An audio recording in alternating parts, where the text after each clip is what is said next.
Ils viennent tous des différents pays, des différents milieux et avaient des parcours différents, mais ils sont arrivés à Madagascar avec un seul but, servir et partager l'espoir. Les premières journées de la campagne d'évangélisation Madagascar pour Christ ont débuté par des services médicaux gratuits aux Malgaches du 25 au 27 août 2026.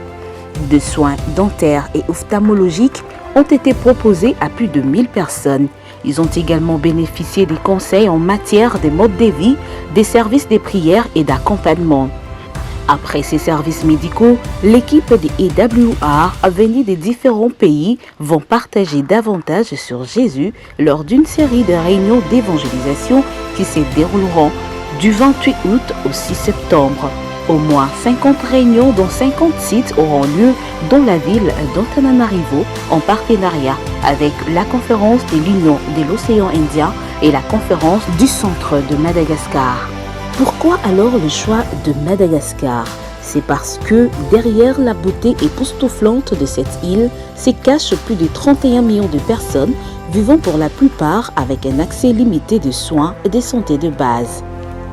La Radio Mondiale Adventiste est arrivée et a choisi ce lieu où 75% de la population vit dans la pauvreté et veut la donner non seulement de l'espoir, mais aussi des soins sanitaires gratuits.